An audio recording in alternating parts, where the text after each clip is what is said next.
ಒಂದು ಚುನಾವಣೆಯಲ್ಲಿ ಶ್ರೀಮತಿ ಸಂಪಂಗಮ್ಮ ಅವರು ಭಾರತೀಯ ಜನತಾ ಪಕ್ಷದ ಬೆಂಬಲಿತ ಅಭ್ಯರ್ಥಿಯಾಗಿ ನಿಂತು ಇವತ್ತು ಜಯಶೀಲರಾಗಿದ್ದಾರೆ. ಅವರಿಗೆ ನನ್ನ ಪಕ್ಷದ ವತಿಯಿಂದ ಹಾಗೂ ನಮ್ಮ ಎಲ್ಲ ಪಂಚಾಯತಿ ಸದಸ್ಯರ ವತಿಯಿಂದ ನಮ್ಮ ಎಲ್ಲ ಹಿರಿಯ ನಾಯಕರ ಒಂದು ಕಾರ್ಯಕರ್ತರ ಪರವಾಗಿ ಅವರಿಗೆ ಅಭಿನಂದನೆಗಳನ್ನು ಸಲ್ಲಿಸ್ತಾ ಇದ್ದೇನೆ.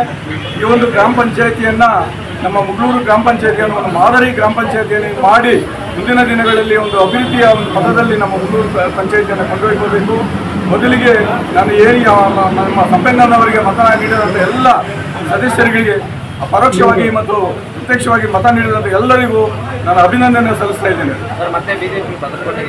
ನಮ್ಮ ಈ ಒಂದು ಮುಗಳೂರು ಗ್ರಾಮ ಪಂಚಾಯಿತಿಯಲ್ಲಿ ಬಿಜೆಪಿಯ ಭದ್ರಕೋಟೆ ಮುಂದಿನ ದಿನಗಳಲ್ಲೂ ನಾವು ಈ ಒಂದು ಪಂಚಾಯಿತಿ ನಮ್ಮ ಬಿಜೆಪಿಯ ಭದ್ರಕೋಟೆಯಾಗೆ ನಾವು ಮುಂದುವರಿಸ್ತೇವೆ. ನಮ್ಮ ಎಲ್ಲ ಕಾರ್ಯಕರ್ತ ಬಂಧುಗಳು ಒಗ್ಗಟ್ಟಾಗಿ ಒಂದು ಚುನಾವಣೆಯನ್ನು ಎದುರಿಸಿದ್ದೇವೆ. ಎಲ್ರಿಗೂ ನಾನು ನನ್ನ ವೈಯಕ್ತಿಕವಾಗಿ ನನ್ನ ಪಕ್ಷದ ವತಿಯಿಂದ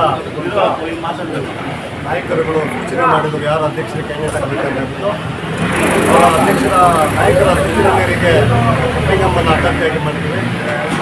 ಎಲ್ಲ ಸದಸ್ಯರುಗಳು 14 ಜನ ಎಲ್ಲ ಸದಸ್ಯರುಗಳು ಪಕ್ಷದ ಶಿಸ್ತಿಗೆ ಬದ್ಧವಾಗಿ ಪಕ್ಷದ ಜವಾಬ್ದಾರಿಯನ್ನು ಉಳಿಸ್ಕೊಂಡಿದೆ.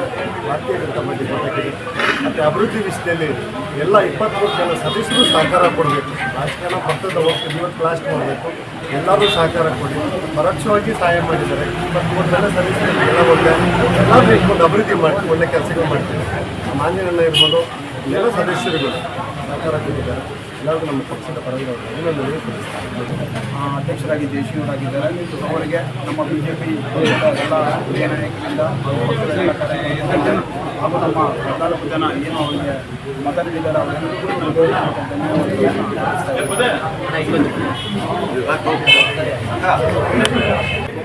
ಮತ್ತು ಅಧ್ಯಕ್ಷರಾಗಿ ಈಗಿನ ಅಧಿಕಾರ ನಡೆಸಿದ್ದಾರೆ. ನಮ್ಮ ಆಂಜನೇಯಣ್ಣ ಮತ್ತು ಗೌರ್ಮೆಂಟ್ ನಾರಾಯಣ ಸಂಬಂಧ ಇಬ್ಬರ ಶ್ರಮದಿಂದ ಈಗಿನ ನಮ್ಮ ಅಧ್ಯಕ್ಷರಾಗಿದ್ದಾರೆ. ಅಧ್ಯಕ್ಷರಾಗಿರೋದೇ ಅಲ್ಲ, ಇನ್ನು ಏನಿರ್ತಾರೋ ಅವರ ಅಭಿವೃದ್ಧಿ ಪೂರ್ತಿ ಮುಗಳೂರು ಗ್ರಾಮ ಪಂಚಾಯತ್ನ ಒಳ್ಳೆ ಅಭಿವೃದ್ಧಿ ಮಾಡಲಿ, ಜನಗಳ ಮನಸ್ಸು ಗೆಲ್ಲಲಿ ಅಂತ ನಮ್ಮ ಸಂಬಂಧ